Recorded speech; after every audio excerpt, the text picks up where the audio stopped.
Guys, Aldo Rio back for another video here on the pagan perspective. Actually last week I had a little bit of a technical issue. My video went up for all of like maybe 30 seconds, and in the little video loader area it looked as if I had two copies of the same video uploaded, so I actually deleted the video, and I didn't want to have any complications with other hosts, so that's why I just figured I wouldn't put it back up. I didn't want to bother the other hosts. So what I'm going to do is I'm going to tack my last week's video onto the end of this one. So stay tuned for a very long video, if you can. I guess a very long video by my standards, because I typically do 5 to 10 minutes max. So maybe prepare for like a 30-minute-ish video if you guys can spare that time on Friday for me, guys. All right, so this week's topic is how to connect with the goddess, specifically Hecate. Hecate is what people would consider a dark goddess or a psychopomp, if I'm pronouncing that correctly. If not, please go ahead and spell it phonetically down below. Who basically, she works with spirits.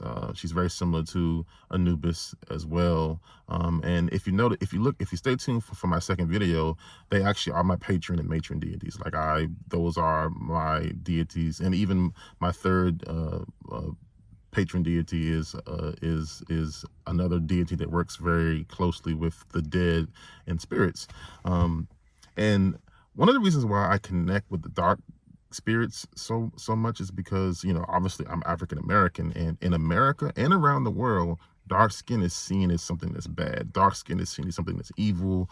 There's many women, especially different shades and different types of Caucasian or white women in America. They tend to grab their bags and stuff when they see me coming, no matter how well dressed I am, no matter if I'm stepping out of my Land Rover vehicle or if I'm stepping out of a BMW or something like that. They tend to wonder if I stole my car and stuff, and you can see it on their face. You can hear the comments they made. I had someone yesterday literally see me step out of my Land Rover car, and she literally said, "Should we call the cops?" So I say all that to say that I identify mostly with the dark gods because I feel like they're very misunderstood. Yes, they have connections with the darker side of Wicca or the darker side of magic in general, but that's not all of who they are. My black skin is not all of who I am. I'm a being. I have multiple levels to my existence, and because of that, I gravitated more toward the dark gods and goddesses because they're just wholly misunderstood. Stereotypes usually have a little tiny bit of truth inside of them. So yes, these dark deities have a tremendous amount of power. Yes, they are very powerful and very well known in the underworld. That's not all of who they are. They have a loving side. They have a wonderful and energetic side. They're not all gold and angelic and stuff and fair skinned and flowy and beautiful and puffy like some of the other deities might be. But I do have a small connection with one of the more lighter deities, Diana, goddess of the hunt, as well. So it's I have connections with at least one or two of the lighter gods, but I identify with dark gods because we are both heavily misunderstood. But to jump on to the direct question of what the person asks, he wants to know how to connect with Hecate. Hecate does not prefer to be invoked unless you are in dire need of help. She is not to be used just to invoke just because you need help on a SAT test, or you want to see if you can get energy to help pass your bar exam. She is to be used when you are literally moments away from death. Children are in the way of being harmed. She loves children. Anything to do with children.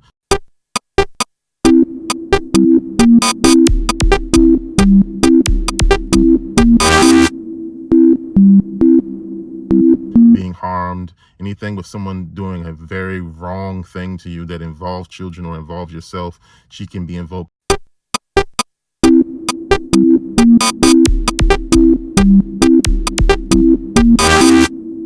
in those situations. But she's very big on justice.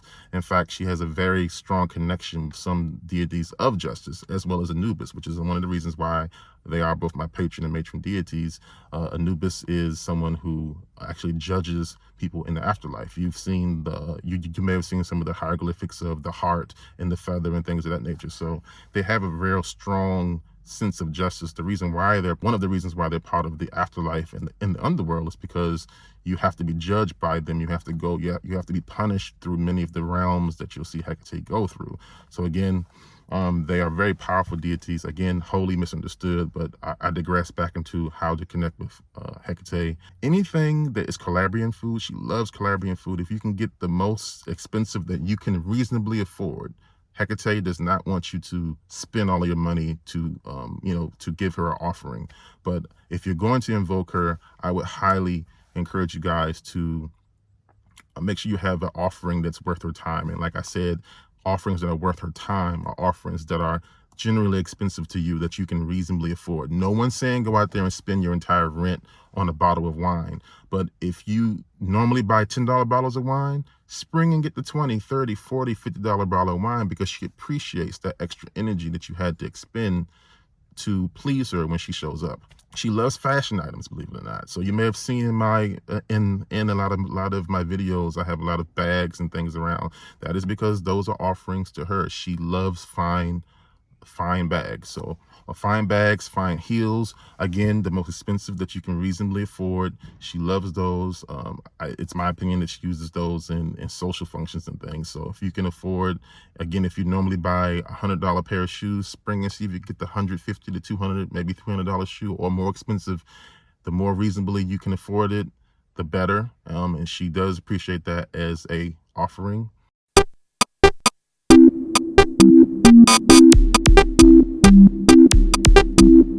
Candles are very important for Hecate. You may notice that she holds a torch. She is a guiding deity. Again, talking about that loving, kind side, not always the dark side. She can be the light in the middle of the darkness to guide you out of major trouble. So you guys who want to connect with Hecate, try to leave a candle burning in one of the rooms in your home, especially where your altar is. But I want to caution you, please do not put the candle near flammable objects. Don't put them near tablecloths that may get blown by fans and things. Don't put them next to drapes and stuff. People have likely burned down their homes trying to work with Hecate. So please, she likes you to have a candle in her room, in one of your rooms, but don't put yourself into a jeopardizing situation. Don't put it in an area where you can burn or cause harm or melt something. But try to keep a candle burning that's specifically set for her. Also, guys, you need to be clear with your prayers to Hecate.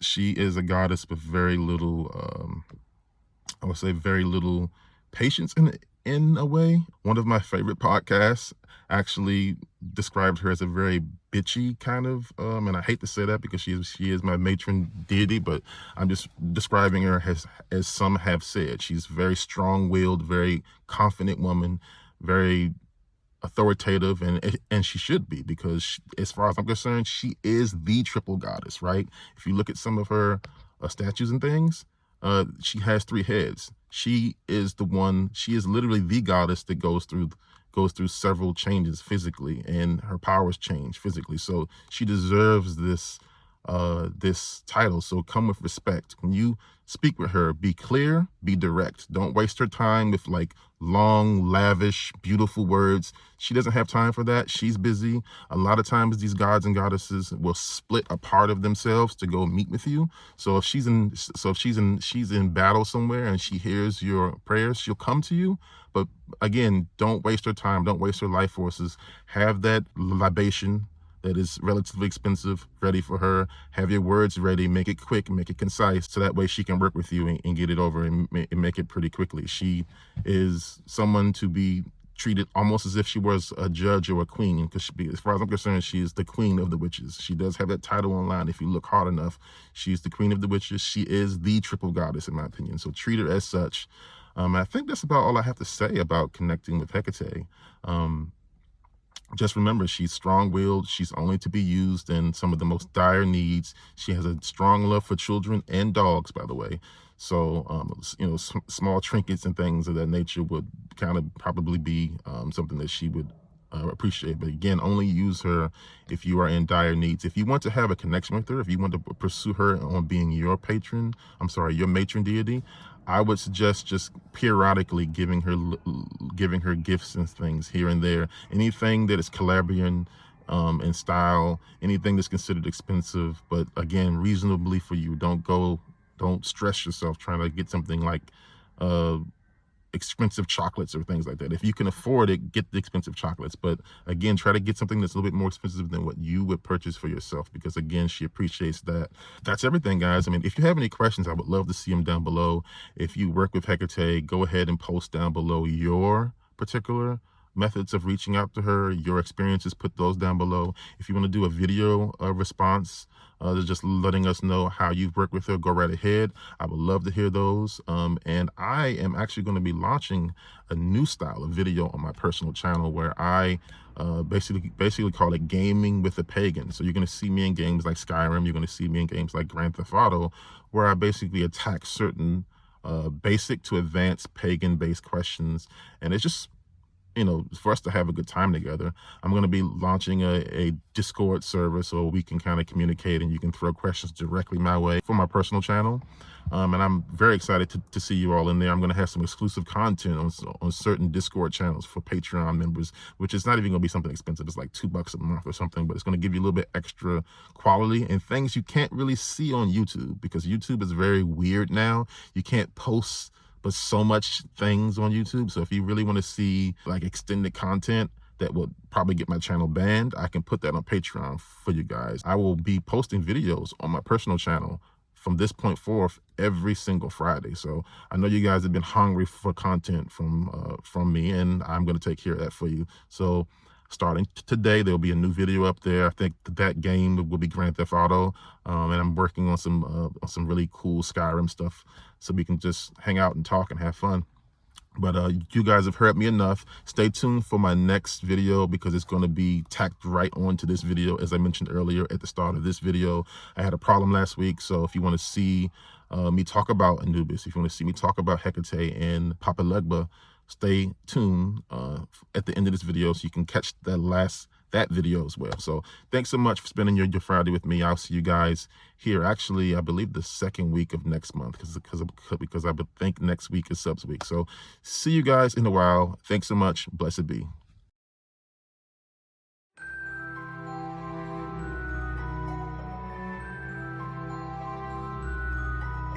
Hey guys, Aldo Mario back here for another video on the Pagan Perspective. Welcome to this wonderful Friday. If you're in the northeast part of the United States, you've been feeling a lot of weird weather and things. I think they're calling it a nor'easter. The term bomb cyclone has popped up a couple times. Whatever the heck that is, that's popped up. So we've got some weird low pressure things going on, which is wreaking havoc with certain people's aches and sprains and other boo-boos and things of that nature. So that's what we got going on over here. You know, I love the weather, but right now it's a lovely close to 60 when I'm recording this. I'm in the car just because I want to be warm. It's with that low pressure, the cold seems to like bite me a little bit more, so I don't want to be standing out. Plus it's so windy, I don't want to ruin this audio with the wind blowing and stuff. So that's why I'm inside the car again. I'm wearing my glasses this time so you can see my eyes. I've kind of got this shady feeling about people who wear sunshades and record videos. Can you trust them? Can you? This week's topic is more of a general question that asks us about our deities. How many do we work with? Do we believe, you know, do we work with guardian spirits and angels and things of that nature? And this is a very similar question to some that I've answered in the past. I have talked about my tattoos. I've showed those many times. I'm not going to bore you with like stripping things off and showing you stuff, except for you might want that. I won't be showing the tattoos. You've seen them. I've got my left arm as my patron arm, which has a large portrait of Anubis, and actually has the symbol for Papa Legba, the symbol that's used in Haitian voodoo to work with him, to send energy his way and things of that nature. So my left arm is considered my patron arm, and my right arm is considered my matron arm. On my matron arm has just a big portrait of Hecate on there. But in the future, I plan on adding a couple more. For example, I'm really looking at adding Medusa to my right arm. Medusa is a part of the Greek pantheon. She does have a relationship with Hecate. Considering I've had a conversation about gay men and fashion and the possibility of them being women in other lives, Versace, he was the first gay man I talked about last week in my video from last week. If you haven't seen that, go ahead and go back and take a look at that video, because I talked about many gay men who may have lived multiple lives as females.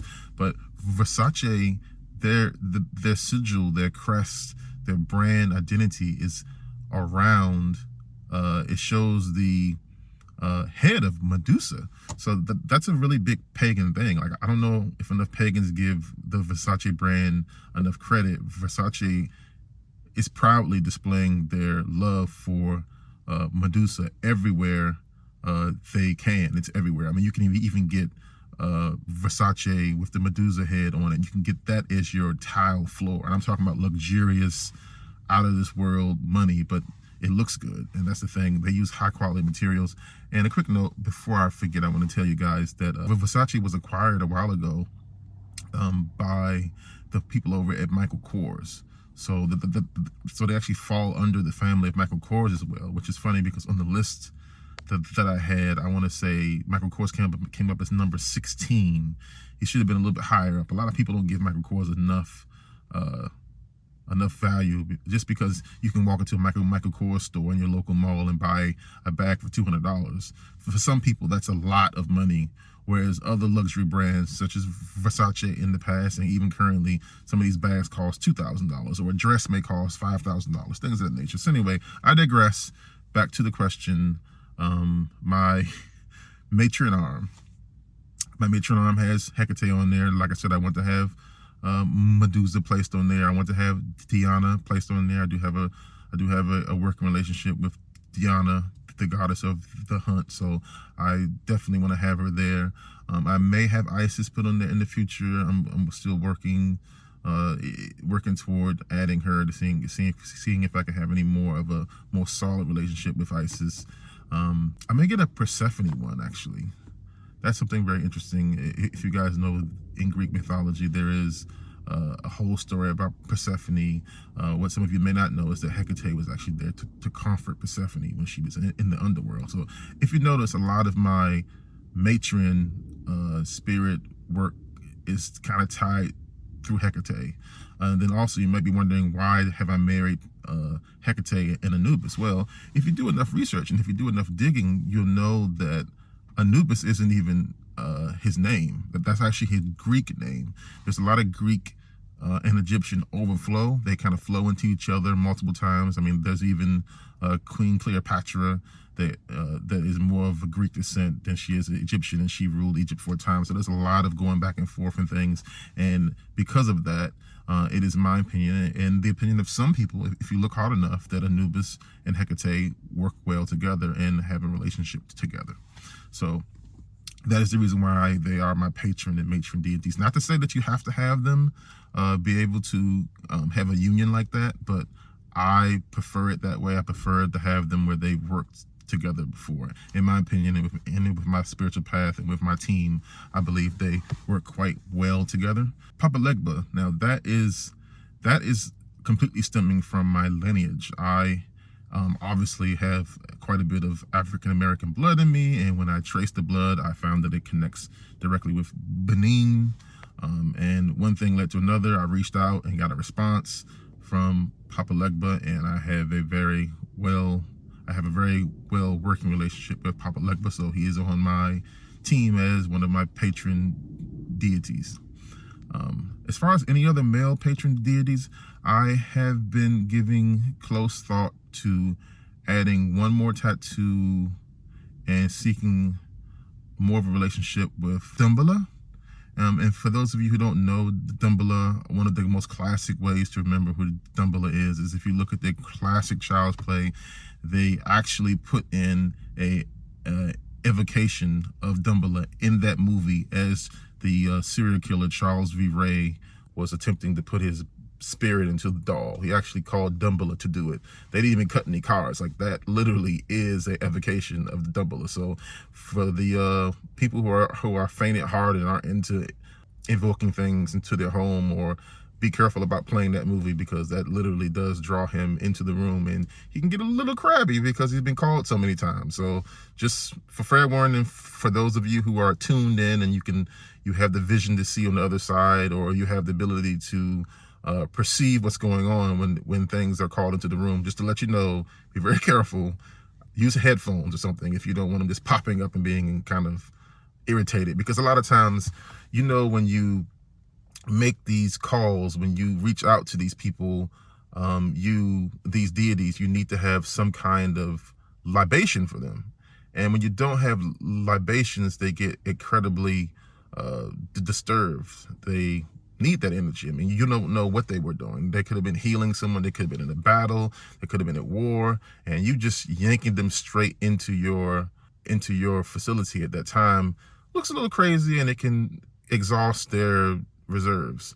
So I'll leave that at that. Papa Legba, Anubis, I've got Medusa and Hecate all with me, working with me, and that is my spiritual team right now. Of course, I'm always looking for more. Oh, and Deanna, I can't forget Deanna. I'm always looking for more people, more things to reach out to and work with. But right now, I'm kind of happy with where I'm at. I don't want to add or take away anything. Sorry, I keep looking to the side because I've got like people like staring at me. I mean, obviously, I'm sitting inside my car talking to what appears to be myself, and now they're like, now they're like walking this way. So I'm gonna like let you see what that is and who's walking over here, just so you can see how curious people tend to get and crazy when they want to like see what's going on. You see that guy over there? He's like pulling out his cell phone and acting weird. Happens quite a bit, and they get frustrated too for various reasons. But the gentleman's car is like right here, right? It's the white car. He walked behind my car and then walked all the way down to where that road is right there to the corner. Always be aware of your surroundings. Watch people. You never know what's going on in today's world. Things are so crazy. Digressing again back into my spiritual team. Ancestors. Oh my gosh. Always, the ancestors are always a big part of my team. The thought forms, I've got gargoyles that I've created who work very, very hard in securing the different things that I need for my work that I do. So those are spirits that I would kind of see more as guardian spirits and also guides, because they have been very well in keeping me informed of health issues and things. Each one has their own specific design. Some of them fall more on elements and things, but that's kind of about as far as I'll go with that, because it's kind of more of like a closed circle kind of thing. I don't want to go into each and every single aspect of what they are and what they do and things of that nature. But yeah, I think that just about answers the question, guys. I mean, I want to know from you, like, who are your patron and matron deities? Have they had a sexual union? Are they like two males? Are they two females? Have they worked together in the past? I want to know from you guys. I want to know down below. Have you guys? Are you still searching for one? Have you created a kind of a method on reaching out to a patron and matron deity for whatever reason? I know some people reach out to certain patron and matron deities and they get a very bad dream sometimes. And sometimes that bad dream is just them saying, no, not right now, not this current level of your evolution. You can't work with me right now. Don't be scared of it. Don't be afraid of it. Just know that it may not be time to work with that patron and matron deity right now. All right, guys, I'm all out of things to say right now, so I will see you guys. If you guys want to say goodbye or hello to him, you can, because he's there, like stalking and walking by, just so you can say hello or goodbye to that guy as he like stares by and walks and things. Getting very close to my car, by the way. Wow. Yeah, you're going on YouTube, buddy. Yep, that's where you're going. You're going right there, because you're in a public place. Just so you know, guys, there's no expectation of privacy in a public place. So if you're in a public area, you can record anybody that you want and throw them up on YouTube. So that guy is going up there because he's just so weird. Anyway, I'll see you guys next week on The Pagan Perspective. Thanks so much for watching, and blessed be.